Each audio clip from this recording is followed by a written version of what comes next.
天天向上提醒您本期看点。辛苦了一年的大朋友、小朋友，还会把自己打扮打扮。拜年的时候要注意形象。不会化妆不用愁，大师帮你瞅一瞅。国内外顶尖化妆发型师手把手教你如何华丽大变身。春楠老师呢，被誉为一线明星最喜欢的化妆师。Andy 老师是第一位带领中国团队走向世界美妆舞台的华人。春楠老师教学怎么剪双眼皮贴，好成功啊！很少有人能够贴双哎。有点小斜视了啊！来了，收视最高点来了！爽身粉，大家爱吃的巧克力。好，你看呀，瘦了一块，再补点那白色眼影。你看看，哎呦喂，我看，我再一次长在了一博的笑点上。大张伟，哎，你跟钱钟换个位置吧。好嘞。刘老师今年我1949年出生的70，另外我是一个名 DJ 来的，还是 DJ 啊？你见过你媳妇儿穿礼服吗？没有。期待自己的妈妈是什么样子？幸福的样子。哎呦，这孩子，期待你们的作品。哇哈 ！Shine like a diamond！ 我的个娘哎！好漂亮范儿好大哦，鸡皮疙瘩都起来了。我也是，3、2、1，突然觉得我爸爸都有点危险呢。今晚好好打扮自己，漂漂亮亮过大年。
节之前还有现场各位亲爱的观众朋友，大家好，这里是由58同城为您冠名播出的《天天向上》，欢迎大家，欢迎大家！上58同城心动节，领吃住玩乐行优惠券，点亮春节回家路。招聘行业领导者58同城通过心动节给求职者准备了丰厚的福利，民企好职位啦，还有开工红包等等各种心动的开到红包啦啊！没错，找工作上58同城，万千好礼呢，让你年前找份好工作，愿天下有志者皆得归属。说的真好啊！来，我们首先4位跟我们现场的观众朋友打个招呼吧。Hello， 大家好，我是美妆博主金瀚，你们好吗？美妆博主了就，你们好吗 ？Hello， 大家好，我是宋妍霏茜茜，欢迎 CC。Hello， 大家好，我是孟子义，欢迎。Hello， 大家好，我是 Sunny 王阳明。帅气。小明由杨明和子毅主演的，在我们台的那个《青春进行时》的剧场正在热播的一部剧《我不是购物狂》，讲的就是关于购物的故事，对不对？哦，就是这年味儿越来越浓了啊！你们都买了什么年货呀？过年在家的话，就去买点肉啊，扣肉什么的。扣肉啊，买点扣肉，一看就爱吃肉，一点都不符合您美妆博主的这个属性。美妆博主啊，对，扣肉切片敷脸上，补充胶原蛋白。不，峰哥，你现在穿这身衣服，从我们这边看，只能看见这个脑袋呀。你看，那感觉有脖子啊，脖子呢？脖子都去哪儿了？脖子去哪儿了？脖子都是美妆博主嘛，美妆博主。我可能买衣服买的比较多，因为我想美美的过年。昨天的衣服配不上今天的自己，是这个意思吧？对，我可能会买一些吃的。厚肉。我很怕，就是过年的时候，很多地方都会关门，储存一些要囤一点，过年的物资吃的。你肯定不一样，对不对？你肯定不一样，你不是衣服，也不是吃的。不是。今年囤什么？囤胡子。今年。越来越多，因为过年时候很多理发厅它也关门了啊。今年好像会买一些尿布吧。恭喜恭喜恭喜恭喜恭喜！加油加油加油加油！其实啊，就是除了过年之外呢，辛苦了一年的大朋友小朋友还会把自己打扮打扮。拜年的时候要注意形象，买个新衣服啊，做个新发型，做个新发型啊。南方跟北方会不会有一些区别？开学了，然后大家同学们都喜欢穿个新衣服。开学说拜年呢，拜年的事儿年前是吧？不是说新衣服吗？对，新衣服，就说拜年的时候有什么，就是拜年的时候，你舅妈什么的那些的时候，就是过年好拜一下，然后就没什么。过年好，人家拜一下，他掰一下 battle， 不是，会不会衣服家人年的时候都特别酷？对，过年好，过年好。一博说好吧。金瀚有没有？是射火。什么？哦，射火。对对对，踩高跷。哦，样味儿差不太多。对，差不太多。我爸爸是南方，妈妈是北方，所以好像南北交融，什么都不干。哎，爸爸妈妈跨度比较大，所以说对生的孩子就比较美。对，这基因就是这样的。哎，有吗？你上一期刚看中那个女孩，怎么今天又看中这个了？没有，怎么回事？单纯的夸赞。高天乐，哎，脸别红。我们就是只要大家能飞到一个地点，哦，聚在一起，团圆，对，团圆就好了。然后，因为我是东北女孩，然后东北的，东北哪儿的？吉林长春人。哎，长春漂亮。我们家那边好像是2月2龙抬头。龙抬头，剪头发，剪头发啊，就是一定要在那必须得天剪头发。其实说到这个2月2龙抬头剪头发呀，好像每个小孩啊，小的时候都被妈妈强迫一些就是大人觉得好看的发型和打扮。哎，这是我小时候，我小时候很瘦。你小时候啊，就我小时候。哎呦喂，哦，10几20岁吧，10几岁吧，差不多。朱一龙吗？这到位，到位，对不对？好像啊，哎，是前锋，峰哥，你看这个，这不是你吗？我这也太小了，太小的时候，这大眼睛，哎，你不觉得是有点像小？特别像小木木，真的，眼睛大大的啊！等一下，我天哪，我们家小木木长大以后不会是这样吧？哎，这别说听有点小时候有点像的感觉哈，那个劲儿啊，这个。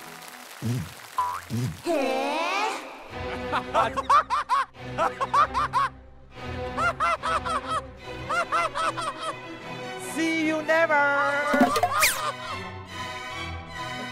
我不想再见到无脸见人，五连见爹爹。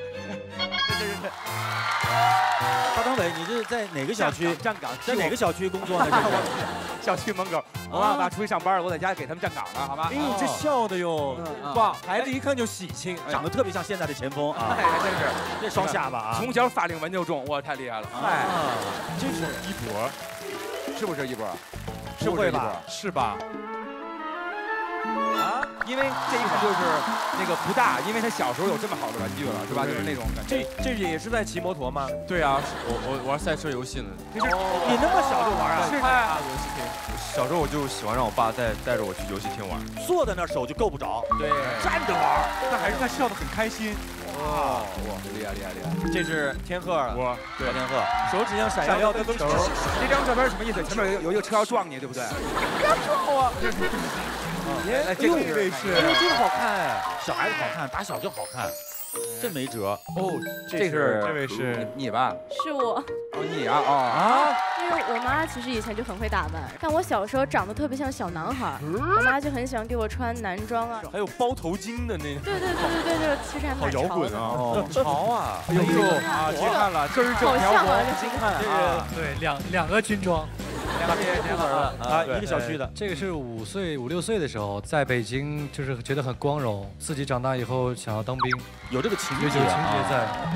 啊，杨明，中分，中分，你这个很容易暴露年龄哎。我那张照片也是中分。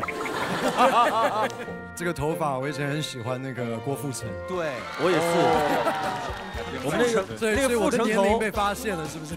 我们那个时候都是这样，所有的男孩子好像都喜欢留这种。对啊，中分特别流行，很流行，负成头或者3、7分，或者3、7分，或者一定得分，必须得分，必须分。你发现没有？我们今天场上这2位女孩子啊，她们的这个妆发呀、妆容啊，美，非常非常的漂亮，而且很漂亮。这么漂亮的这个妆法是出自哪一位大师之手？春楠老师，特别有名儿，对，春楠了。这行业里面都很有名吗？很有名，非常非常有名。对，主要画过的艺人也很厉害，然后主要也是贵啊，主要是贵，越贵越约不上。女孩子只选贵的，真是不选对的。对，这就不选。谁说女孩不讲道理？女孩都说贵有贵的道理，对不对？是吧？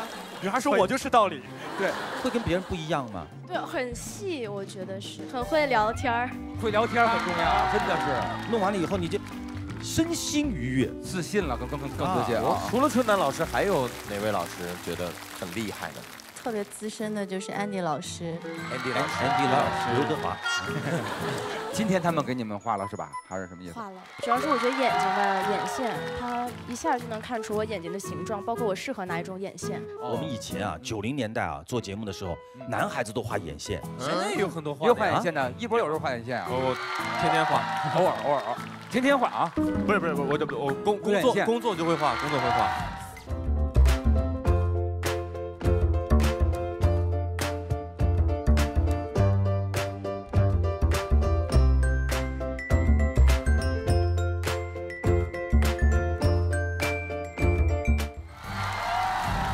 一眼就能够看出来。对，以前啊，90年代化妆师就说：“哎呀，哇，你那你有问题，你个嘴巴太小了，给你把嘴巴画大一点。”他给你画大点，就用口红，唇线，对不对？就唇线，上来一个笑的。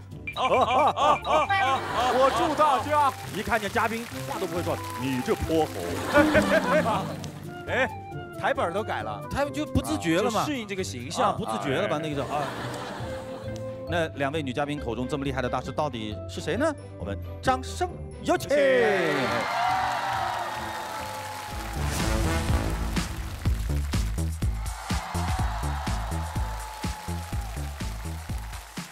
大家好，我叫 Andy， 我是美妆造型师。大家好，我是化妆师春楠。Andy Cow， 国际彩妆界殿堂级人物。Andy Christian 创始人，被誉为国际美容风向的导航者和操盘手，曾合作过包括 Adrienne Brody、Jennifer Connelly、Carolina、Cocoa、刘嘉玲、赵薇等国内外顶级艺人，为 Vogue、Elle 等无数世界顶级时装杂志缔造了一次又一次的视觉盛宴和奇迹。春楠，中国顶级明星彩妆造型师。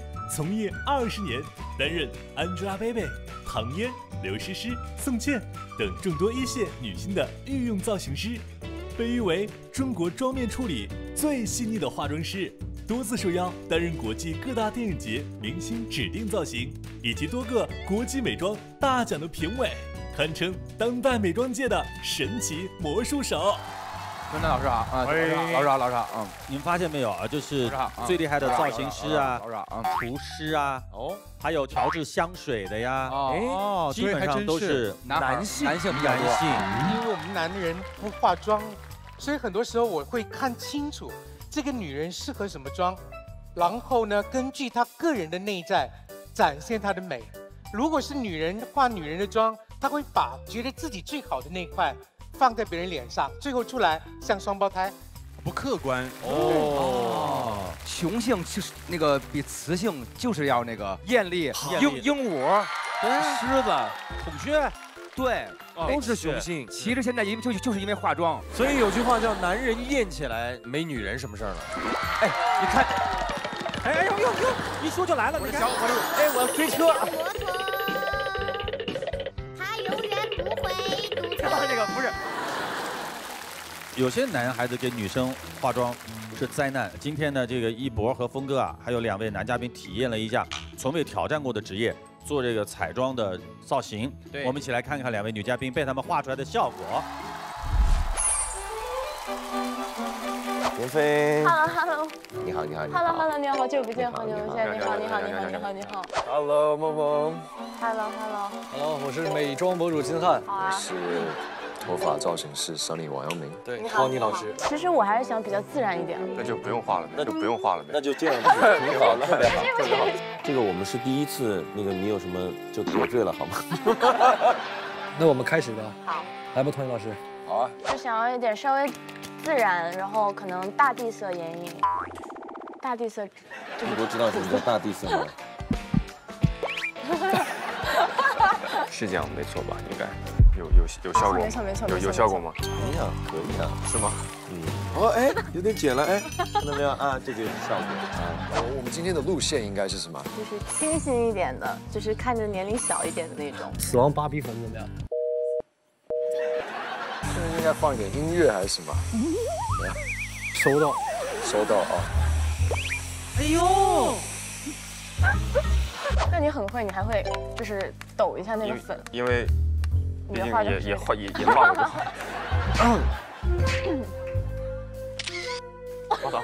画到下面了好像。画歪了。别笑，认真点。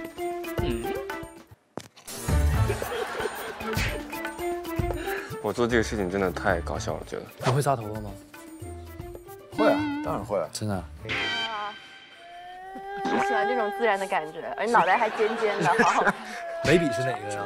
这应该是眉笔哈。应该是吧？可能是。眉笔。也许眉毛很浓的。啊，晕开了，好漂亮啊！天哪，呀，东方不败的意思啊，这眉毛。是特意画的不对称的这种。不是，也不是吧？这样子更年轻一点。这种颜色怎么感觉被打成那个黑圈？今天我有个新的想法。怎么说？我让它更年轻一点。可以再重一点点，点点。打了个嗝是什么意思？紧张。你一般喜欢什么颜色的口红啊？这个颜色可以吗？可以。可以吗？欣赏一下自己的作品。没有效果对不对？还要深一点。可以使劲没关系，大胆的。啊，看出来了，看出来了。还行，但也没有涂出来，至少。总体我觉得10分的话，我可能会打8分。你可以戴个眼镜。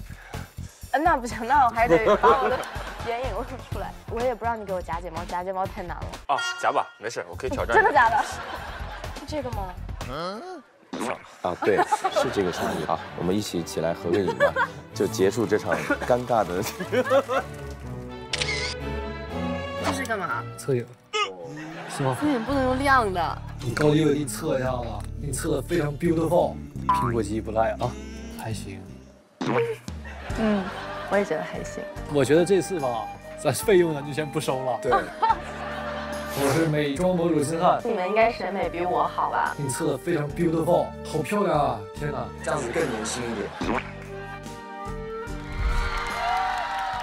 漂亮的，这可以，是美的，怎么样？美的，这是我跟一博画的啊。哎，你这次还可以，其实不能细看，不敢看。很好，很好，画的真的很好，是不是还行啊？是给我画了个欧式妆，对，封面妆，杂志封面妆。2位女嘉宾呢是在这个基础之上啊抢出来的。我的那一组呢，我觉得很重要的就是妆很有创意。现在国际的舞台有很多时装秀，妆容都特别有创意，所以他们的妆容可以呢达到创意妆，大胆就艺术。只不过呢，还有一点呢，就是真正的这个专业技巧有待改善。那肯定的啊。妍霏的这个妆容看上去真的感觉马上就要去拍杂志了，就是有一点，有一点那种，而且是封面。特别随意的那种，然后再配上这么慵懒的发型，整个赶上就特别的欧美范儿。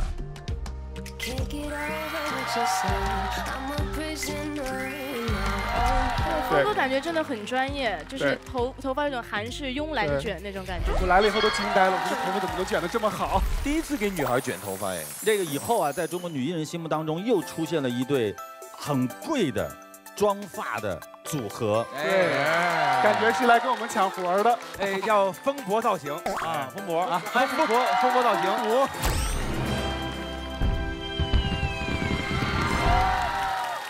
Andy 老师在2009年就担任纽约时装周的彩妆造型任务，是第一位带领中国团队走向世界美妆舞台的华人。Andy 老师接触这个行业大概多长时间了？35年，30多年了。我是在80年代末的时候呢，来的中国拍一组片，同时呢也给中国的一个女性们做这个讲座。我记得当时我结束这个讲座以后，好多女性追着我过来，因为呢，她们还有很多问题想要去问，她们也想怎么样能够让自己变得更漂亮。所以呢，我从那天开始就有这种想法，就是说，如果有一天我能够把国际流行的东西，我自己所学到的手艺，跟所有的中国女性朋友分享的话，我觉得这是人生最有意义的事。这个一般化妆造型师都会随身携带一些特别习惯的宝物啊，对，神器有没有啊？来，我们拿来了，看一下，来，收视最高点来了。这个东西是不是在网上很难买到？对，非常难买到。我们打开一下，我打开看一下。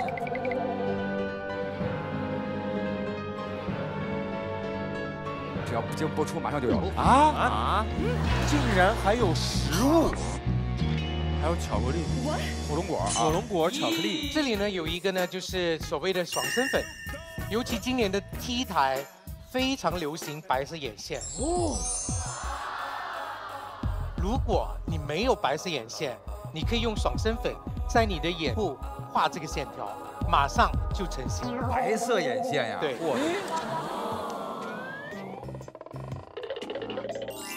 我跑得跟什么似的。骑上你的小摩托了，感觉。白色东西涂在这个，对，在你的双眼皮，如果你抹上去以后呢，它就会出这个白的线，这么样。所以这个白色的线条是2020最流行时尚的这个眼妆。这个是不是从那个双黄那个时候对，不化妆我不漂亮，化完妆以后您再瞧，还不如不化呢。因为它是白色，它也可以塑造这个立体效果。比如说鼻梁，比如说脸颊这个下眼睑，让你呢看起来自拍的时候完美。哇，这姑娘性子急的呀。还有呢，大家爱吃的巧克力。哎呦喂，它可以打阴影啊，让你的脸呢马上瘦。我特别需要阴影。贴2块，因为我的化妆师，你就贴上去就行。峰哥的生活太阳光了，需要阴影。哎呀，真的有了，有了。这真的可以吗？可以，安迪老师给峰哥来2下。可以啊。或者不够，你拿鞋底上去也行。哎，是不是得先让它化一点啊？融化一些。一边化一边不化。对，融化一下，对比一下，感觉到一股甜味儿。哎，你看这些老师们真的很厉害啊！就是一块巧克力，然后也不需要什么其他东西。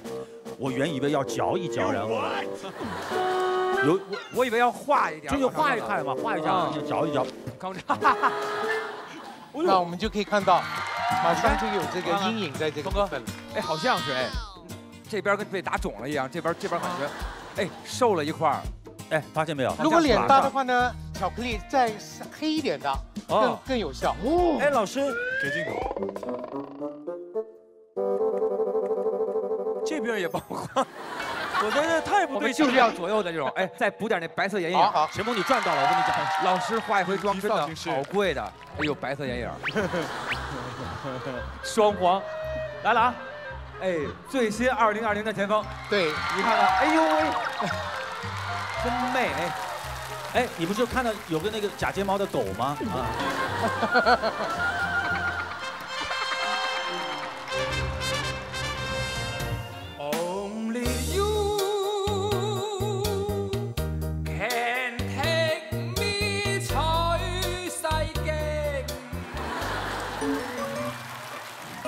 老师，这个已经有这感觉了，那这个呢？我觉得口红，这个呢用上，对，可以当口红，也可以当腮红。前锋来了，峰哥，前锋，我真的现在相信你刚才说的那句话了，前锋艳起来真没女人什么事儿，对不对？因为女人都逃跑了。哎呦，哎，又有火龙果，哇！这夏天一堆苍蝇这围着你，哇！我知道这个叫什么叫秀色可餐，哎，真是能吃。老师，哎，那老师是很有创意的。你是在演一个段子对不对？你根本在，这真的是这样吗？没有，就是你想想，在过去的时候，当没有睫毛膏的时候，人是用什么呢？鞋油来刷睫毛。就当睫毛还没鞋油对不对？今天没。来，在我的披肩上刮一点。这个可以有，这个可以有。我们万能导演现在就给你搞做鞋油，可以有。我再一次长在了一博的笑点上。你跟前锋换个位置吧。好嘞。来，峰哥，你站在一博旁边。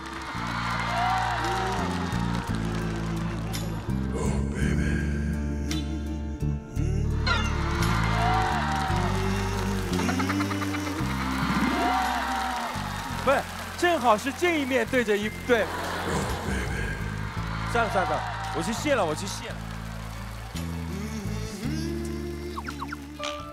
这边这么多，跟果盘似的，这脸上啊。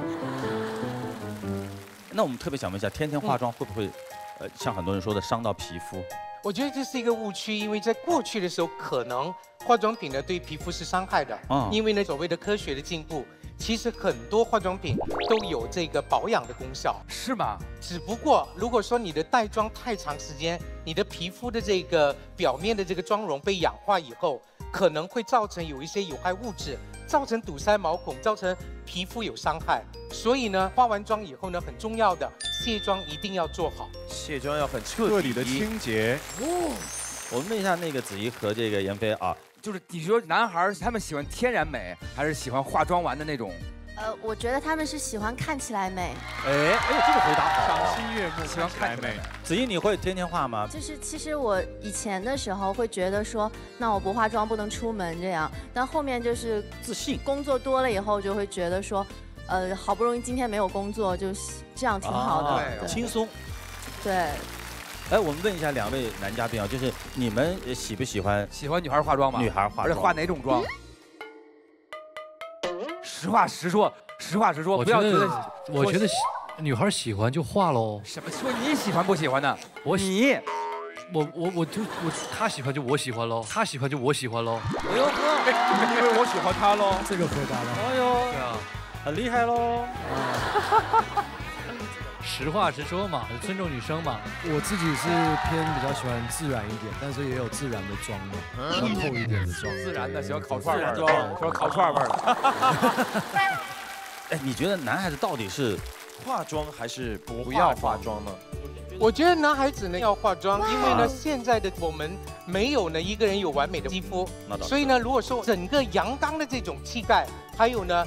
让你呢显得气质更好，找工作有工作，找女朋友有女朋友，这个时候就来了，就是要画出那个妆呢，有妆是无妆，一定要让男人显得更阳刚，然后呢，男人呢显得更加的这个帅气，而不是呢女性化。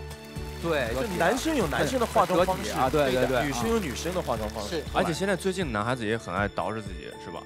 对，对。你觉得为什么就是说男孩子都爱捯饬自己呢？我不爱捯饬自己，一博不捯饬自己。因为我觉得很重要，因为今天我们穿衣服穿得很美，头发做的也很好看，可是整张脸如果有问题的话，那就不完整的美了。所以呢，妆容它并不是让你呢在脸上呢戴假面具，而是呢帮助你修饰，让你更加好看。所以呢，在这样的话呢，你会更加有自信，尤其是在很多刚从大学出来的男生，他们要去应聘的时候，他第一个印象给公司的老板很重要，所以他一定要告诉老板，我很健康，你看我的气色多好，你雇佣我吧。啊，我觉得男孩子如果说他不想太多的这个化妆的话呢，我觉得眉毛很重要，因为呢眉它能够让你整个人不一样，所以我们说扬眉吐气，为什么用眉这个字？因为眉真的能够改变你整个人。是的。我们接下来是这样的啊，我们画眉毛有个小小的互动。这个杨明、天鹤啊，我们去尝试给别人画眉毛，对不对？哇，哦，您二位来给这2个男性来化妆啊，给我来点巧克力来。他们自个儿带了，这不是巧克力是吧？哦，没笔带了，来，哇，自己带，自己带。天鹤，你是不是自个儿会画？应该是不是？你不会吗？从来没画过。对。画眉毛是有方法的。对不起啊，对不起。我告诉你，画眉毛有方，我们以前都学过，从嘴角拿这个眉笔。这么比一下，我以为是从嘴角。专业啊，对，是吧？是。如果眉的这个内侧呢是由这个鼻翼直上，眉尾呢是鼻翼的这个地方往眼角，这是眉的长度。看到没有？哇，韩哥真的开玩笑。这边怎么样？哎呦，杨明还可以呀。左边画彩虹，右边画条龙。剑眉星目。我的天哪！你是让他去演《封神榜》吗？关公美就那个背儿往上挑那个，不知道为什么越描越粗，有没有橡皮？葫芦娃啊，可以啊，我觉得，哎，这好，这个好。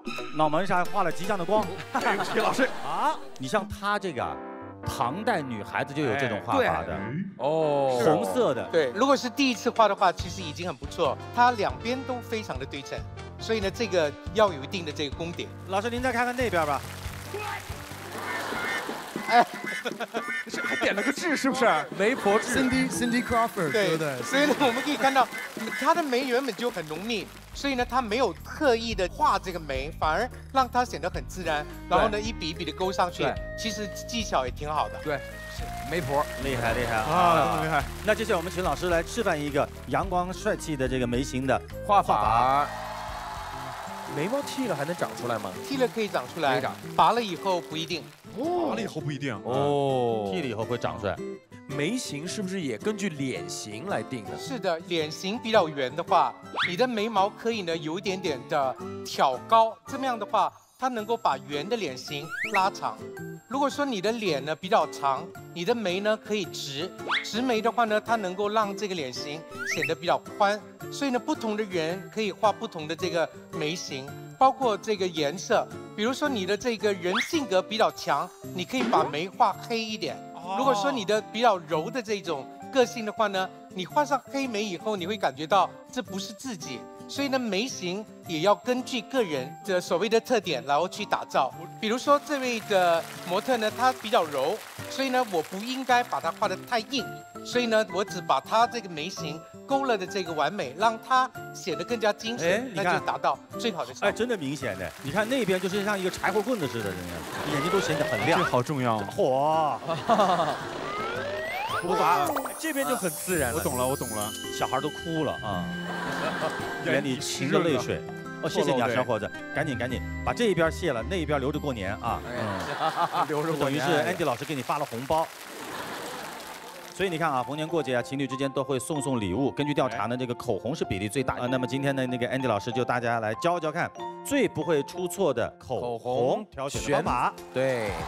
你们就是包包里面永远什么都可以少，就是不能少口红，对不对？绝对不能少口红。历史里边有一支口红的颜色是永远它不会过时的，那将是红色。当然，有着在不同的年代，它会走向哑光或者是油亮。可是呢，这个红色它是永远不会过时的，因为呢，它能够让女人显得更加优雅。让女人呢显得更加的有女人味，所以呢这一支唇膏，我是觉得就是每个女人都应该必备的。你们都有吗？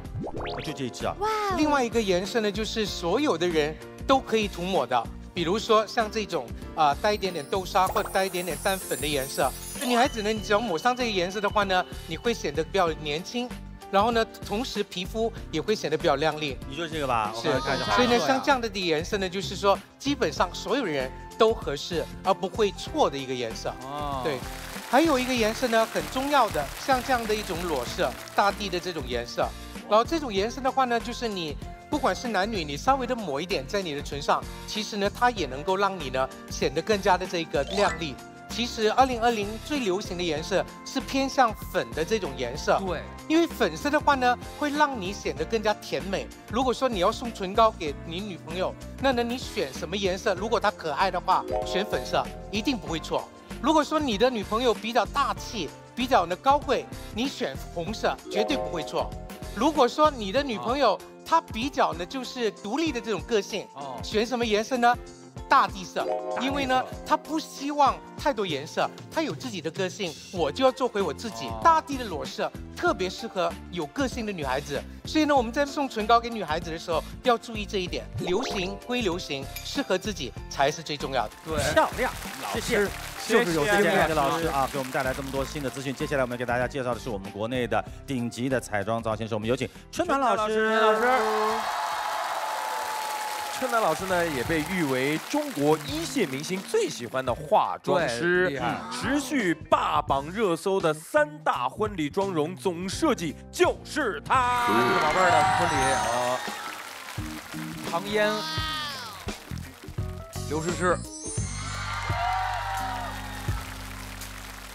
我们接下来看看啊，春楠老师的宝贝儿。什么都没有啊！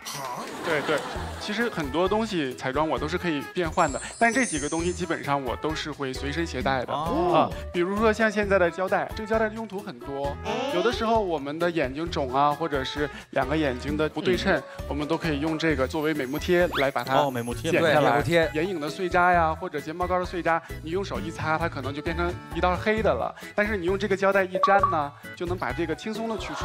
有的时候它衣服上有些毛也可以粘一粘。对，接下来呢就是一个散粉，它不仅可以让我们妆容变得更持久，皮肤哑光，同时呢还可以有定妆的一个作用。头发出油特别厉害，你也可以把一些散粉在我们的发根上进行一个急救。散粉打头发里头啊？对，但是你不要用太多，用太多的话可能头发瞬间就白了，主要在发根的地方特别多。然后还有睫毛的定型液。就像刚才我们画完眉毛以后，你如果再把眉毛梳理的整洁一点，你的眉毛看起来就更加的精致。对，有的时候头发有一些滋楞的，也可以用这个去处理一下啊。然后鬓角也可以给它用这个来梳。鬓角，对，所以老师的细节特别多。春楠老师给我们介绍的这些都是好像万能的东西啊，关键是你要看谁用，对，分人用。那以前呢都是一博啊做大老师，今天呢一博的机会终于来了。大老师干嘛？大老师今天要栽在一博手里了，是不是？报仇的机会来了。今天呢，春楠老师现场来教学一博和峰哥怎么剪双眼皮贴。那我贴谁呀？金瀚，来吧，贴的跟抬头纹似的，倍儿大个啊！我感觉不是什么好事儿呢。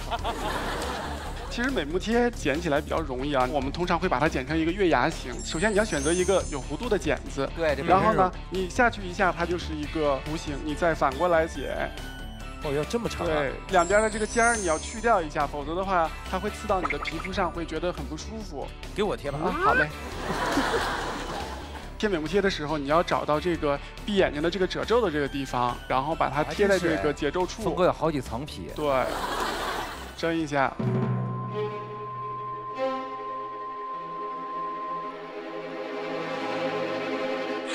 好，哎，看，就是瞬间会变大，对。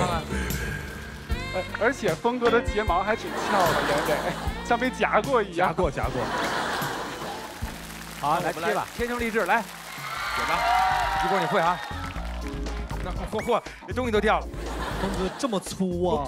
给你贴肚脐用的，这真是贴眼袋的。比我剪的好哎，创口贴吗？这是。来，这个太巨大了吧？对不对？贴完以后有可能就没得朋友做了。低一点。哇！光了耶！哇！哦，好成功啊！我觉得你真的是心灵手巧啊！一样了，对不对？两边一样了，现在真的耶，真的是一样，真的很少有人能给我贴双哎。看来我教的还是挺成功的，是吧？对，老师好。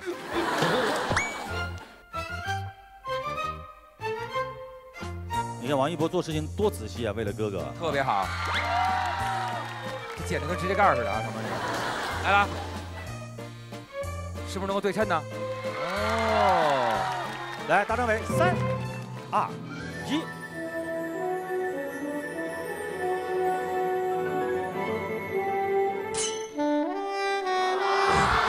深邃的眼眸，梁朝伟，确认过眼神，我遇上对的人，我会坚持。这边没贴上。这样啊，贴上。欧式眼了，已经变成有点小斜视了啊。老师这怎么接呀 ？Oh my god！ 没事，你能干一全活吗？你这辈子就这样了啊。其实贴时间长了，它会固定这个形状的。对。下不来了，下不来。瓷砖，你怎么跟那块儿的？你得闭着呢。闭着。来，接不掉。你看，脱不下来了。别抖。可以了。哎呀，谢。睫毛下去3根啊。川南老师，能不能现场我们来学一下，到底怎么样才能画出这么细腻的妆容？高清的妆容啊！好的。其实困扰我们亚洲女生的化妆的一共有几个问题。首先一个呢，就是我们有的时候会觉得我们的眼睛不够大。那这个时候我们会通过什么方式去解决呢？第一个方法大家都知道，我们可以选择一个适合自己的眼影，来闭一下啊，可以靠近睫毛根部呢。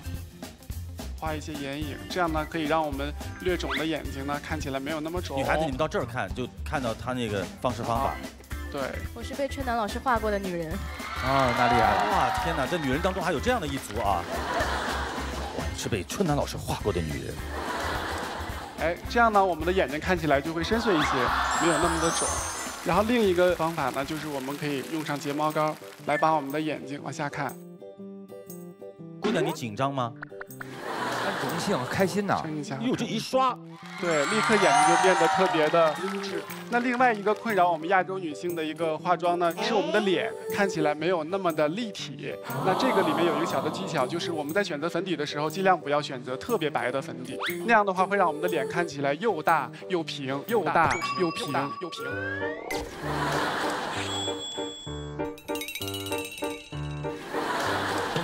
所以我们可以选择一个跟我们肤色稍微接近的，甚至没有那么白的一个底色。然后呢，我们用一个提亮的产品来给它进行一个提亮。这个是高光，这个高光呢可以非常有效的让我们的脸立刻看起来就立体。我们先从鼻子上开始啊。大家可以看化妆师的这个眼睛啊，看的跟我们有可能就不一样，是吧？它是一个镜头一样，对，像个镜头一样，对你这个脸部的肌肉线条啊，包括你五官之间的距离结构啊，张老师你们看的就不一样。其实这个很简单，特别的简单，就是我们都知道我们的这个。别，春楠老师，你说的玄乎一点，这样会更贵。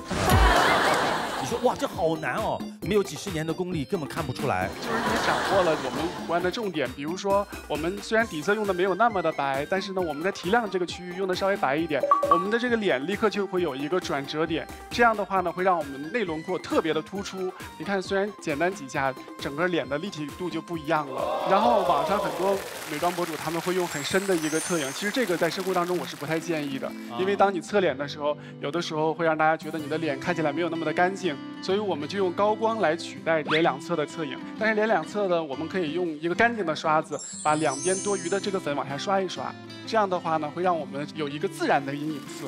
亚洲的女生通常都是会有一些黄皮的问题，那其实最有效的解决的方式呢，就是我们选择一个橙色系口红，比如说胡萝卜色呀，还有一些豆沙色带有偏橙色调的，它都是可以让你的黄皮立刻就看起来没有那么的黄。所以今天呢，我给她选择的就是一个有一点黄色调的番茄色的唇膏。我们上去这嘴唇以后，立刻觉得这个女孩的皮肤就白皙起来了，会降低很多我们黄种人的黄肤色。我对腮红有一个特别大的问题，因为我本身颧骨比较大一点，然后我就不太会打腮红，有时候我打腮红就会显得颧骨更大了，所以我就很想知道腮红打在哪儿。那这个里边呢，我们可以用到的是一个散粉，然后你把散粉呢和腮红结合在一起。然后另外你不要选择那种特别有光泽感的腮红，有一些哑光的腮红会更适合颧骨比较高的女生。你看人家还要调颜色，我们可以把腮红和散粉结合在一起，就看起来更加的雾面，削弱颧骨的问题。然后皮肤立刻就看起来特别的好，有气色。对，人家画出来，人家就看得出来，我就看不出来。我也是，我想夸不知道怎么下嘴，我就看出来画了口红。行，现在可以拍证件照了。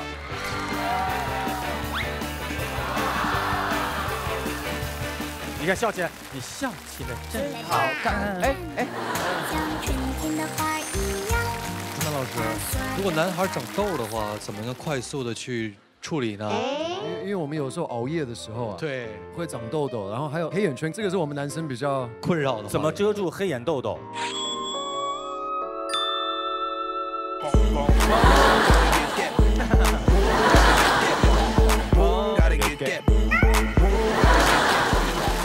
说的同时，我就爆了一颗痘，我现在要怎么处理一下呢？说着说着爆痘了。对啊，有一个小通常我们会准备消炎的一些东西，跟这个遮瑕霜混在一起，放在这个痘痘上。它不仅可以遮盖痘痘的问题，同时还能有消炎的这个作用。对，简简单单的一些小小的方式和方法，一下子就让这个女孩子变得靓丽起来。所以我们再次用掌声谢谢2位顶级的彩妆大师，谢谢。谢谢。过年要漂亮呢，除了妆容之外呢，发型也是非常非常重要的。是的。接下来呢，就是2位顶尖级的 Tony 老师，请。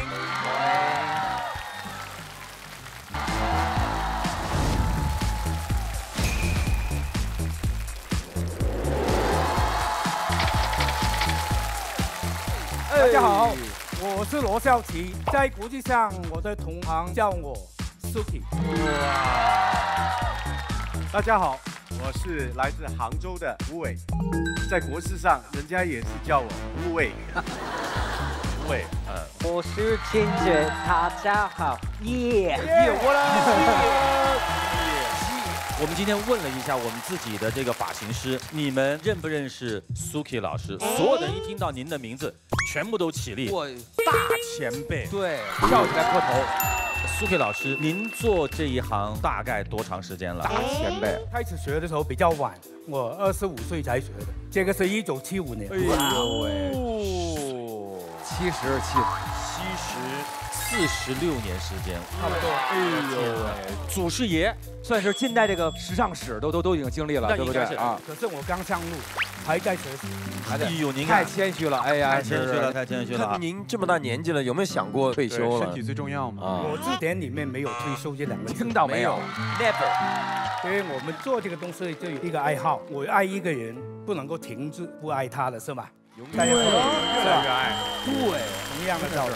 哇，那您现在还会把自己的工作安排的比较满吗？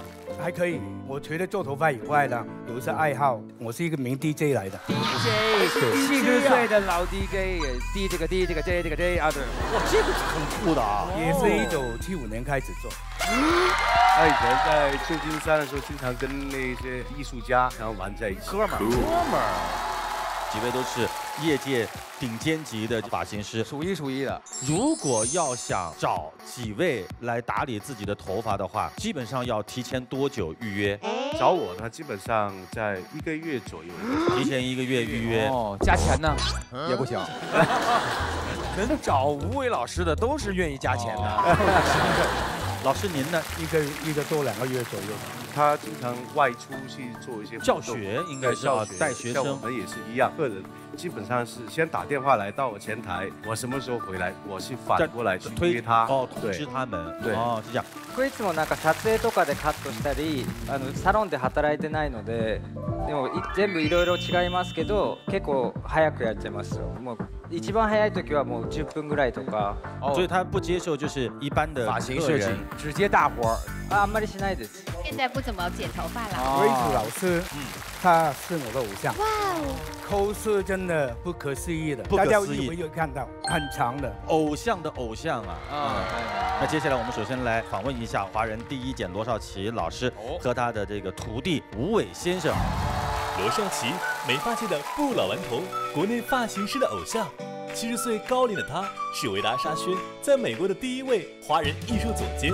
吴伟，国际美发大师，罗少奇先生的得意弟子，培养了一个世界冠军，6个全国冠军，被誉为美发界的冠军导师。看到2位的穿着，就感觉是2位时尚界的男模啊，来模特，是不是就是美发老师都会打扮得很酷，要讲造型？美发老师出现的时候，得让明星看上去都自叹不如，觉得嚯，这个给我打扮，那我得多帅啊，是不是这种感觉？我们都是臭美的男孩子了。哎，我觉得老师心态特别的好啊，像小孩一样啊。我们想问一下那个吴老师、罗老师，他这么多年跟您的交往过程当中，给了您哪些观念？我觉得观念是最重要的。对，师傅领进门。我是1998年认识他的，其实我在认识他之前呢，我就是一个理发师，根本就不懂得什么叫剪头发。剪头发需要几何啊、对方圆三角啊，有一些结构性的东西。因为之前也没有正规的医学学院让我去学习这方面的一些知识。那时候他到杭州来，在台上剪头发，剪了一个 bob， 哇，吹都不用吹，从湿的时候开始剪到干为止。然后那个模特一站上来一甩，哇，那个包的我汗毛都立起来了，就觉得不可思议，对不对？对，这就是精确的修剪的一种方法。从那一刻开始，每一个客人过来，我都是拉发片的，这是做标准化的东西。我们小时候有几个，我觉得是有个进阶，剃头，然后是剪头，对，然后是理发，最后是美发，好像有这样的一个过程，然后有发型设计，对，造型。98年以前其实发型都很单一的，37、46、28或者大背头，男女都是一样，几款发型就可以打遍天下。打天下，对，吹个一片瓦，吹个一片云，是吧？就是这样，就是这样。那现在有很多网友啊，都尝试自己在家里面剪这个刘海啊、造型啊什么的，很失败啊，很惨，特别惨。对，通常特别惨。我们请罗老师教我们怎么才能剪出一个好的刘海。刘海砍桥，来，还有模特啊。对，哦对。你姓刘了是吗？他不姓刘。他要砍桥，刘海砍桥。刘海的概念呢，就是地心吸力，头发自然掉下来，该去练的头发我们剪短叫刘海。这个长度用手拿住，拉起来。哇，女孩子。然后我们用剪刀，有围布吗？不要弄脏她的。这个少女真的太值得了，国际大师给你剪，我都想剪一下了。让她剪应该很厉害，是不是？哦，老师好厉害。我现在我要看看她这个形状是怎么样。因为我们第一次见面，哎，女孩子好像这刘海很重要，对不对？哎，其实因为有很多女星都是靠刘海变成她的特色的。对，你看以前那个赫本，对，赫本、梦露，哎，然后碧昂丝儿，然后是那种，然后两边这么开开。碧昂丝儿，您是吃炸酱面是吗？碧昂丝儿，看，你看老师的手法。哇哦！那么基本上呢，我就帮他保留长，可是将它弄得破碎一点，我就将这个下面这个长度了保留。我拿起来的时候呢，就利用它这个长度来带领我，将多出来一些长度拿走。那么掉下来的时候呢，下面的头发还是保来原来这个长度，上面头发越来越短。短就有这个层次，就变得薄了。你自己去在家做的时候呢，你不会剪到一块块的。哎，献丑了啊，不好意思。哇，您太谦虚了。因为这个真的很难，就跟最开始我不理解说什么剪个头发还有什么几何，因为你脑袋是圆的，你要剪出来它是一个弧形，那个其实很难啊。它要靠头发跟头发之间那种支撑，让你变成一个形状。关系没错，真的很难啊。什么时候来的美女了，我都不知道。哎呦喂，你看看。你好，哎呦喂，你看，是好，保持它柔和一点，就用梳子轻轻的控制它，然后就剪进去。自己也可以剪，自己梳起来用剪刀这样。指甲哪有这种手艺啊？这种手法也可以。就比如说发型师帮你剪好，略微长了一点，然后用梳子梳起来，再稍微点掉一点点，你又可以熬多1个月。哎，可是大师如果剪头发也跟你聊八卦吗？也一样，也是要聊大八卦，都会。理发师最重要就是会聊天，这一点很重要。可以吗？哎，特别好，特别好，谢谢。而他开心就好。剪头发呢，对发型师来说，每一根头发都是很重要的。对。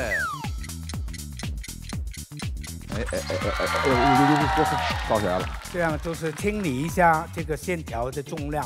哦，线条的重量，这些词语哈。然后呢，这一边因为刚才长了，我们拿走了，有一点重。那么最后我就用点剪将这里拿走一些重量。那么点剪是怎么样呢？我们剪到头发的时候关掉，每次拿走1、2、3根头发。哦，蜻蜓点水就是那种理发界拜师用互相剪头发吗？啊，没有，我们一般就是咬出血呀什么。下跪敬茶，师傅。那么这样的大师要拜我为师，肯定接受了，是吧？我跟他沟通，他理解这个道理的，他发挥他自己天生的才华。对，他做的东西就影响到我，所以变了，他也做了我的师傅。反过来了，教学相长。对，就是这样。对。哎呀，真不一样，真的好，修饰了脸型，有福气，真的是。简单一点了，不浪费大家太多时间。老师真的很棒，感觉整个很亮。谢谢。谢谢你，谢谢，谢谢老师。哎呦，少女啊，有福的少女啊，谢谢。在英国有一个专门的学校，就教父亲给女儿剪头发、做头发。有一个父亲的心愿就很感人啊，就是帮女儿剪头发、做头发，直到她出嫁的那一天。国内现在也有很多父亲给女儿剪头发，不过正面剪的啊，行。背面是少林小子，哇，能提成这样不容易啊！这剪姑娘和跟拆快递似的。这姑娘哎，我喜欢这个发型，这个不错啊，就感觉特别无所谓。你看罗老师说这不错，很朋克啊。那我们现在就来教学一下，让所有的爸爸不再手忙脚乱。好，给小朋友剪头发。可爱的小少女啊，来了来了，过来，欢迎你，坐下来吧。哎呦，多嗨的耗子呀！哎，这个小姑娘。哎呀，这个发型洋娃娃一样。Hello， 两个都是特别美的。哎呦呦，嗨，好厉害！从小就为大师剪头发，哇！你看这个表情，一副不愿意的样子。小姑娘开心点啊！父亲给小孩剪头发的时候呢，保险起见，千万不要这样拉起来去剪，因为这个有数据的，放下去。不知道这个层次到哪里，对，梳下来就这样剪就 OK 了。哦，那这个刘海呢？其实不管是小孩好还是大人好，刘海都是一样。首先我们要先看他的额头，他的额头是有点弯进来的。如果你这个刘海剪得太长呢，这里就很容易分开，分开了就不好看了。所以呢，略微短一点点。当然这个要看他的眼睛、鼻子啊，他鼻子是他的，他鼻子是他的。刘海刚刚剪到这儿，还会长，还会长。我没有说他的鼻子他，我打个比方如果他鼻子是他的，如果你剪到这儿的话，他就会看上去更塌，看上去脸型就会更扁。这个时候我们就应该把它拉起来一点点，拉起来一点，这样他的凹凸感就哎呦呦，10岁了，哎，您爸爸给您剪过头发吗？没有，爸爸是咱们这儿的导演，看着点合适点。哎，您闺女的童年为什么这么不开心啊？那就难怪了，难怪啊！我们采访一下我们这个导演，您平时给你女儿扎头发、剪头发吗？经常跟她扎头发，但是她非常的抗拒，因为她觉得我扎头发太疼了。因为男的手就有点大哈，一扎的时候给人头发拽的那个就变成兵马俑了，好，我们来看看啊，罗老师3刀2下，各位。马上给它表面去掉一点点，这样呢就不会有长长短短。所有这个鼻梁塌一点的女孩看一眼啊，怎么留头发合适？我这个刘海呢就给它剪得不齐的，就略微好像是妈妈给她剪的那种感觉。哦，堂哥，你看这2位弄得跟他孙女似的，真的是不是特像他孙女？特别温暖啊。2个人那头发的那个都是那感觉特像啊，传的发型是那么乖，很乖呀。没事，好吃吗？而且她的发质也很细软。对，小姑娘脾气特别的好。是吗？他们不说头发又细又软，脾气就很好吗？哇，这个是又粗又硬，这孩子。好像没什么科学根据吧？我感觉这块糖吃完了。这小姑娘上来就是表演吃棒棒糖的，多可爱！也没她什么事儿，因为时间关系也不会剪她。对，现在吃的跟小丑似的，小丑了。酷，就喜欢这种孩子，特别丧。你聊你的，我吃我的。谁说小朋友一定是开心的，对不对？我就不高兴，然后就是。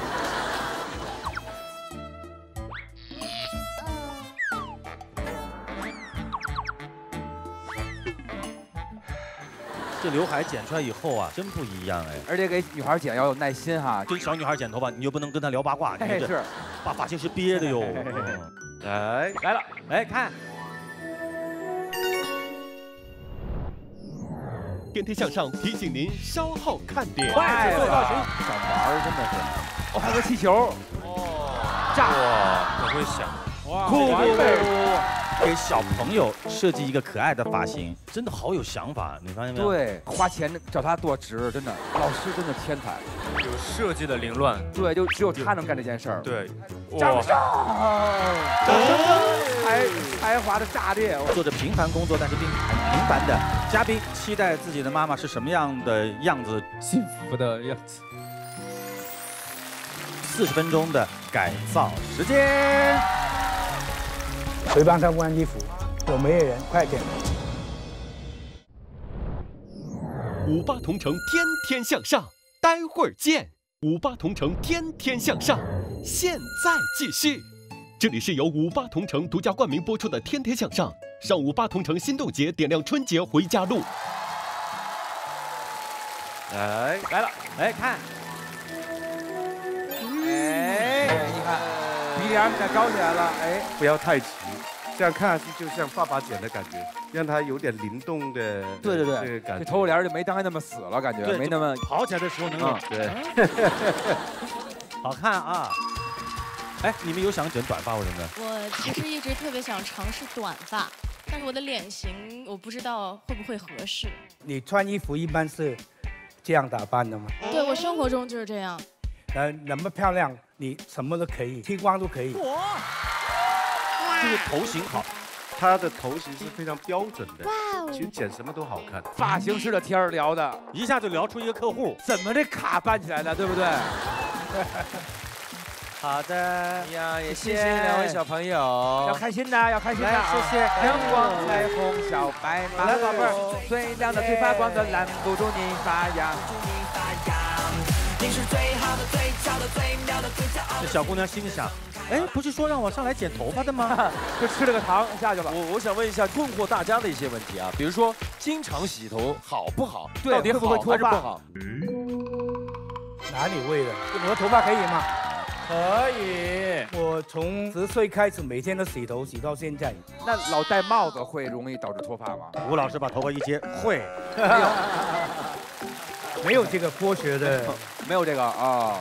如果你用的这个洗头水 pH 不是5.5的话，就肯定会影响你的头发。对，就好比用肥皂洗头，它头皮就会特别干。老师，我有一个问题，就是我经常愿意洗完之后直接就风干掉了，自然晾干。对，啊，你也是，那这样会好吗？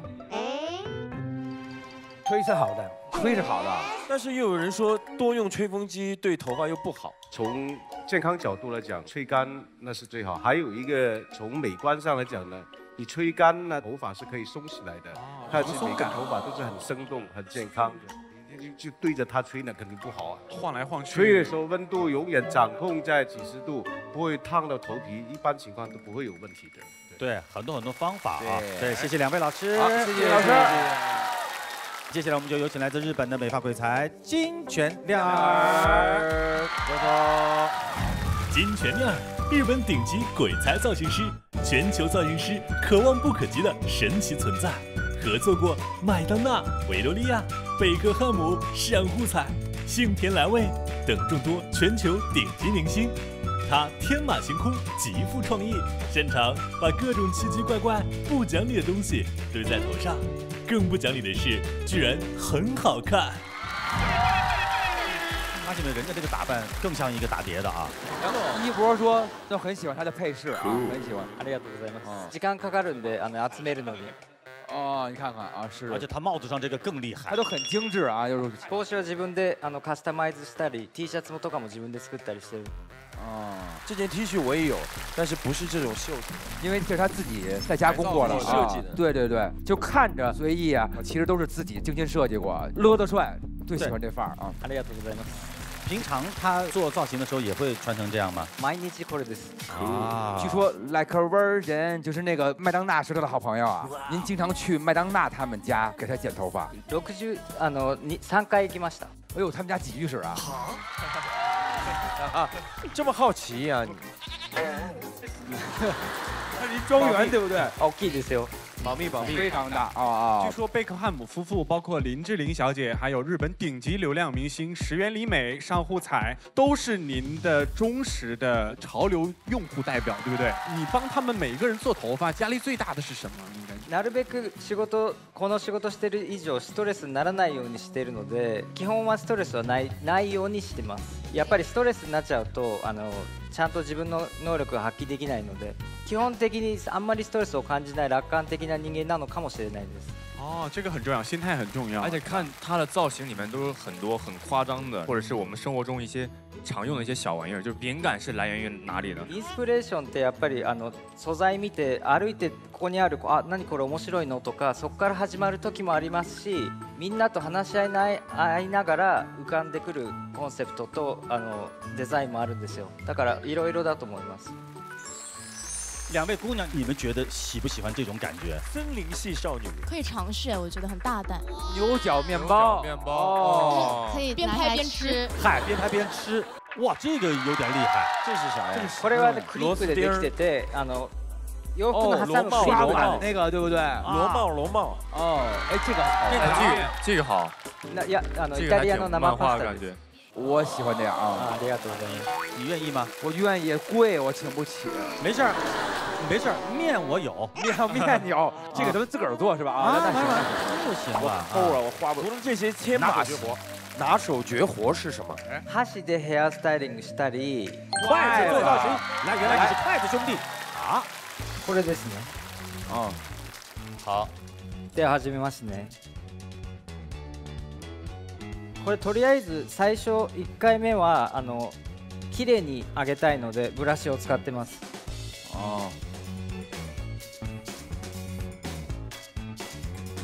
これとりあえず一番上にしたいのでトップベースでやってます。这样好很多了。就这样定型。顔にかっちゃってますね。でここゴムで留めてもらいます。这种造型是最好的，敢玩真的是好。とりあえずこれを1回クリップで留めて何個かのクリップで留めちゃいます。姑娘，我告诉你，人家现在都不帮别人做头发了啊。それで荣幸啊，高光时刻。ここの一番下のところをゴムで1回留めますね。そしたらこれをここに挟みます。でここのゴム留めますね。それを巻いちゃいます。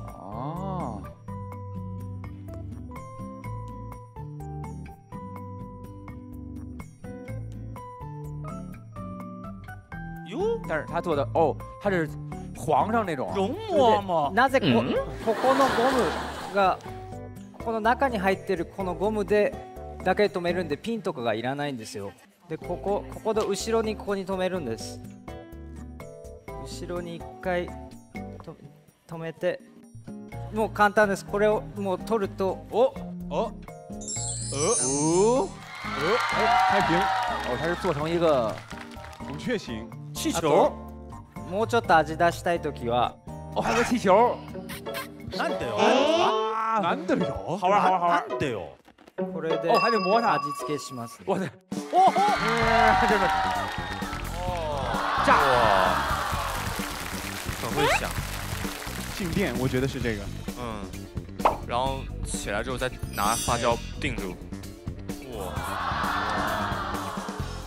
こういうので味付けしたりして、小さいテクスチャーとかを出したりします。綺麗ですね。それで後ろを見ると。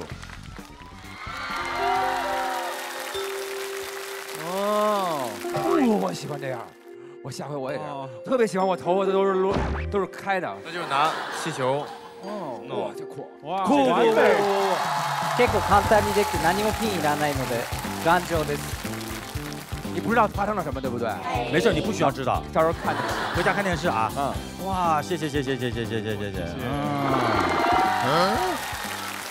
顶着，当当哒哒滴哒当当啊，格格慢走。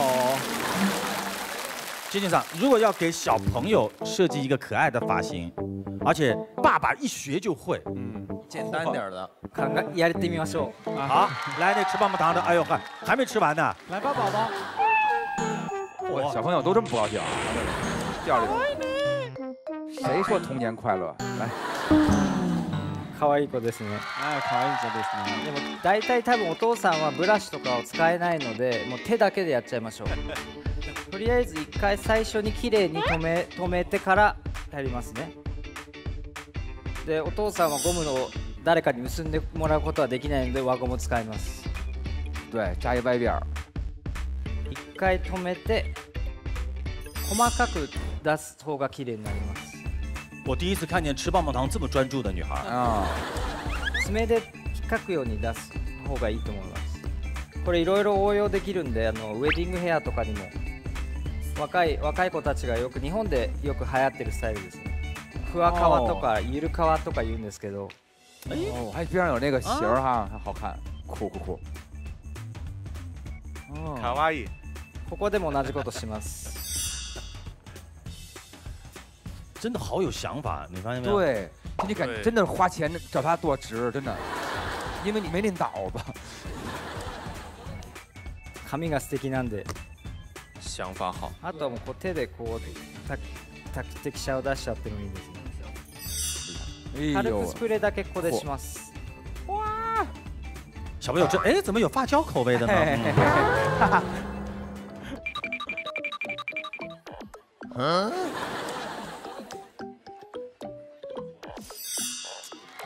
哇，酷！我现在想说，就是说是老师在做，所以大家觉得好。这要平时一爸爸这么做，他们觉得这也是你爸给他们头发，乱了吧唧的，对啊。还是分人。但是对这里分是不是一个艺术啊？这个有可能。2個だけにしましょう。哦，哎呦，好看。好看。哦，真酷。老师真的天才。春丽。好玩啊！酷。而且这小女孩这么一弄，特别洋气啊。对，就感觉特别不在乎那劲儿，然后但是又同时又特别的有那些。好看。这就是怎么努力你也做不到，因为他是天才。塞牙了，塞牙了！这么大一个棒棒糖，我跟你讲，这孩子平时肯定不吃棒棒糖，爸爸不给吃。我就喜欢这种吮吸手指的小野蛮，吃完东西之后，他才不管世界发生了什么。对，因为他的世界里就有甜。哎呦喂，天哪，太酷了！刚才那个剪刘海的姑娘冲上来了，我也要。哎，因为老师不一样在于，比如说看见这样的发型，别人会问你这是哪儿做的？看见这个时候说你是怎么做的？对，就是因为你根本就想不到你怎么才能做成这样。有设计的凌乱。对，就只有他能干这件事儿。对，因为想法嘛，你现在不是拼技术啊，不是拼什么，真的就是拼想法。对，太酷了。掌声！才华的炸裂，好吗？好看啊！来，你拍一张。哎呦！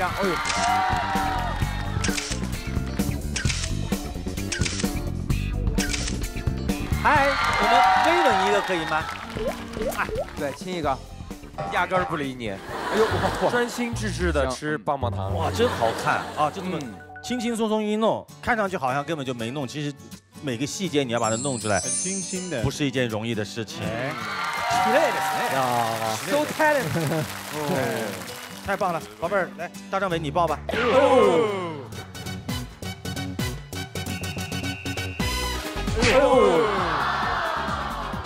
哇，跟个女侠似的啊！酷，太好了。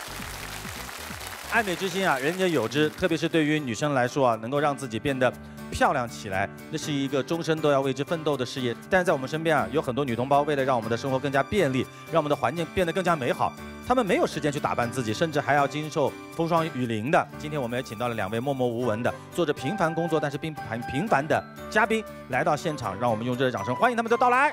欢迎。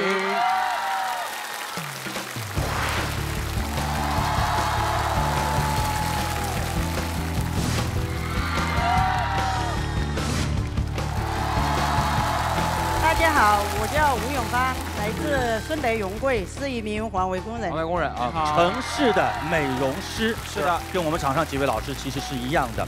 场上的几位老师是把人打扮得更加漂亮，而我们的环卫工人是把城市打扮得更加干净和漂亮。了不起。大家好，我叫杨雪，我来自北京，是一名外卖骑手。哎，北京外卖的骑手女孩现在比较少一些啊。对，这个很少。家人也来到了现场，来，有请家人，老公行啊，帅气的啊，来看这个姑娘的嘴唇是不是抢了刚才姐姐的棒棒糖吃了一口啊？这有一个哦，庞先生是儿子，我的儿子哦，对，永芳姐，您平常会捯饬一下自己吗？不会。因为我们那份工作就是不会打扮，也不会化妆，平时冬天就会抹一点防晒霜之类的。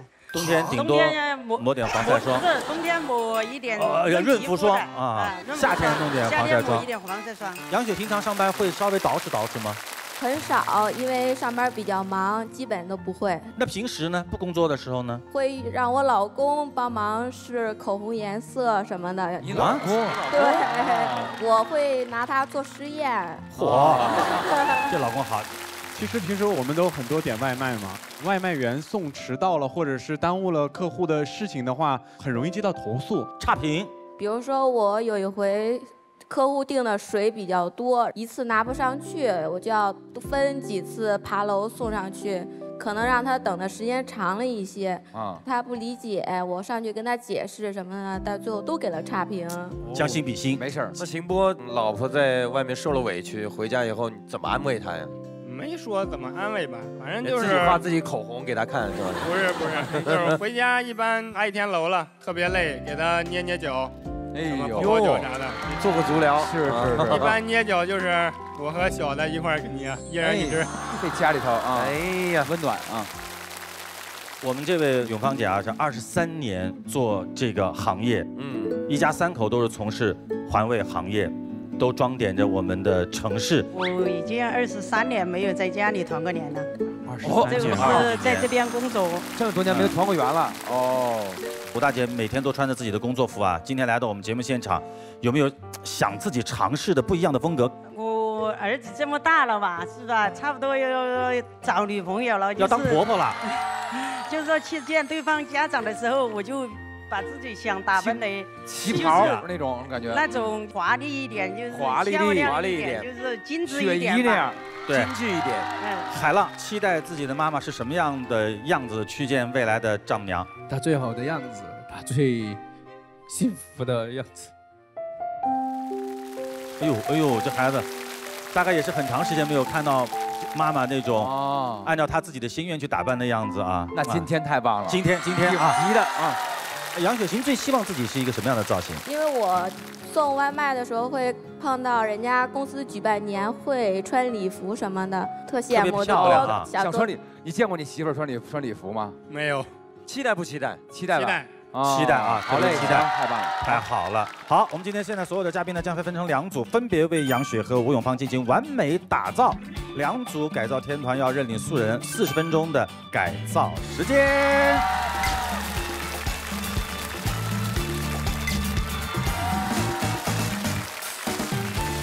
期待你们的作品，耶！加油！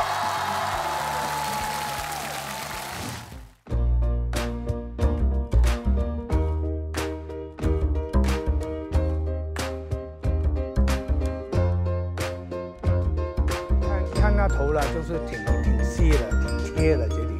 我建议呢，我会让这里会短一点，打开就蓬起来，整体的头发会往前面挪。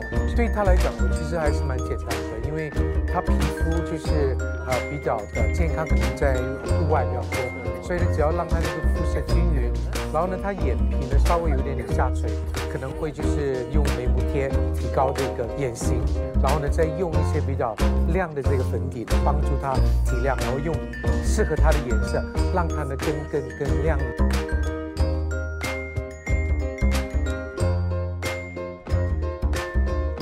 他的脸是有点硬朗的那样子一个，其实肤色是有点黑的，可能也是因为经常一些晒啊什么的，然后有些黑眼圈什么的。我觉得反正妆容上面我肯定就是要给他做一些比较简单的一些改变，比如说我让他的肤色可能会比较均匀一点，把这些眼线啊什么的稍微强调一下。多分もうちょっとこうグッと上げた綺麗な女性像にしたいので、ちょっとポニーテールとかちょっとこう斜めのが変だなと思ってて、一回なくして。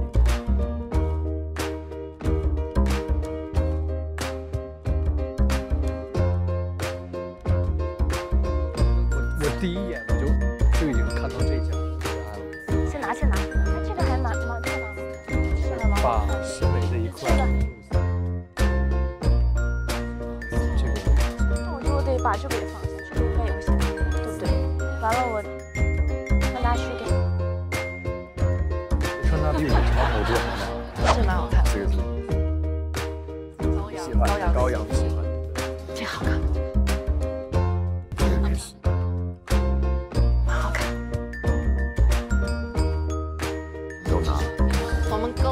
够了。好。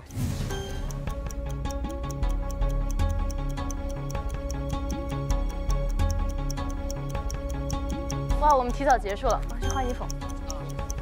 谁帮他换衣服？有没有人？快点！好了，经过40分钟紧张而又精心的打造的，我们2位女嘉宾现在可以说是已经实现了完美的改变。我们首先有请杨雪丈夫，期不期待经过他们精心打造的太太，能够以一种不一样的状态出现在您的面前？期待，特别的期待。第一次见哈，各位亲爱的观众朋友，马上有，马上有请杨雪，你先别回头啊。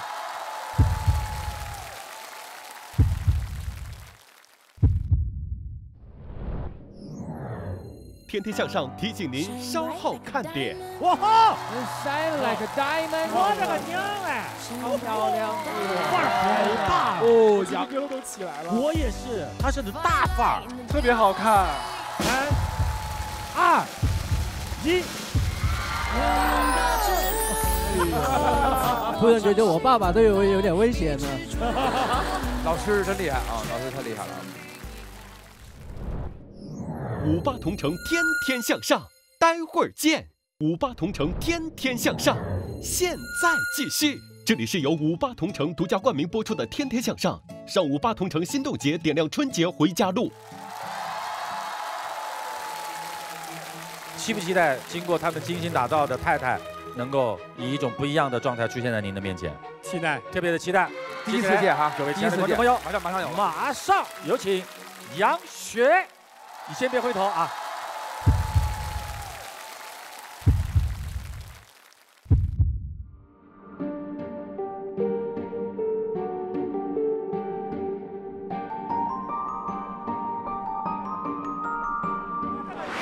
星光闪闪。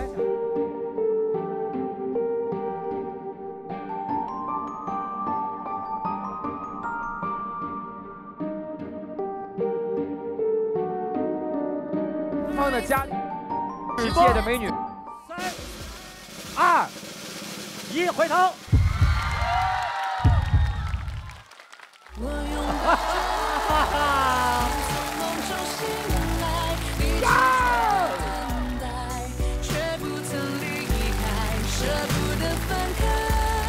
来，你看，妈妈也好看，女儿也来了。哎呀，看到妈妈多漂亮！妈是妈妈变得更美了。杨雪怎么样？你自己感觉？你弄完以后照镜子自己看以后，特别惊讶，特别想不到。其实你在我们心目当中已然是非常非常美了。是你帮助很多的朋友，在他们饥饿的时候，在他们需要的时候，送去他们最需要的食物啊。安慰呀，温暖啊，但是今天你终于把你自己，女儿还送朵花，对，把你美丽的一面呈现在了大家的这个面前。是的，哎，怎么样，秦博？相当棒，相当棒，相当棒的，恨不得抱着转圈他都不好意思看他了。对，刚才一出来的时候，那个叶文就哎，当你们看到自己的成绩啊。被人家老公是这种状态的时候，会不会觉得这个职业真很幸福，特别开心？你们这一双手有可能创造的不是简简单单的美，而是温暖和奇迹。谢谢。是的，好，谢谢。谢。我们接下来有请海浪。来，你小时候印象当中妈妈最美的样子是什么时候？我记得有一年跟我父亲结婚纪念日的时候去拍那个婚纱，那时候是看过一次，之后就没再见过妈妈怎么化过妆了。好的，接下来有请吴永芳。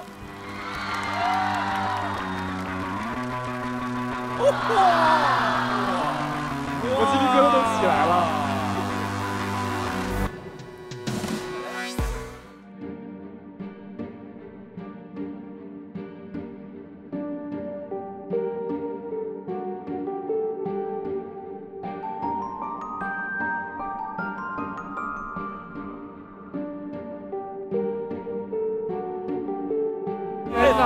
范儿好大！哇，这范儿好大！孙楠老师，这个范儿好，他是你大范儿，特别好看，就是有点那种你绝对想象不到外国的那种妈妈那么好看，时髦的，是属于那种女生的那种。有欧范儿的那种，对，非常欧美的那种，气场好足啊！对，我鸡皮疙瘩都起来了。我也是，我都汗毛都竖起来，特别像那种时装秀特别特别的那种，对，就是那种，就是那欧洲时装秀穿的那个最厚的压轴的大设计师那种，对，哇，这怎么样？小心脏，小心脏了啊！3、2、1。不敢认，对不对？哎呦，爸爸美不美？美。突然觉得我爸爸都有点危险了。突然觉得爸爸有点危险了。哇，哎，永芳姐，你这太棒了！这个气质啊，整个的不是光美的问题，是气质啊，太美了！厉害厉害厉害厉害！哇，老师真厉害啊，老师太厉害了。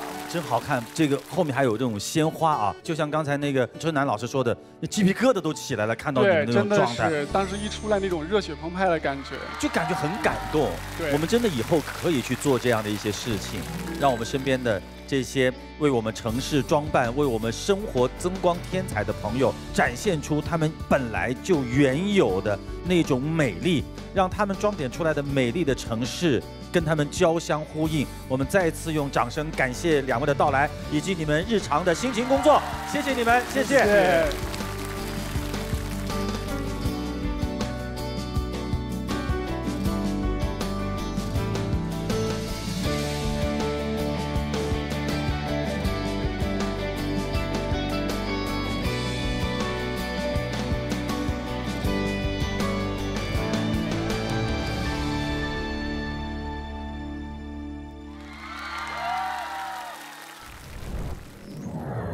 天天向上，待会儿见。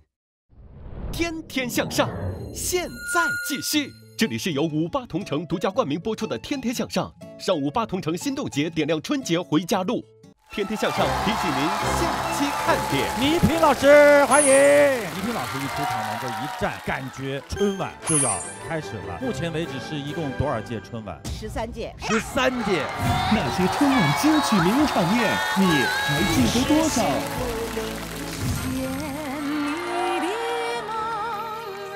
我那时候印象最深刻的就是每一届杭姐姐穿的那个衣服，那个垫肩呐。那时候看的 Michael Jackson， 然后我就自己画下来，量身定制，就是喜欢臭美。其实讲白了就是臭美。李彤老师当年是唯一的一个独唱，我都不知道我是独唱。我每天最高兴的是，我就是跑到故宫里，在那拍照片。哦，我们是那儿旅游的，然后说这是中央电视台。小的时候啊，我爸我妈总吵架，然后我就给他们唱《知心爱人》。这首歌对我们家来说太重要了，每年都要创作一首周年这个结婚礼物。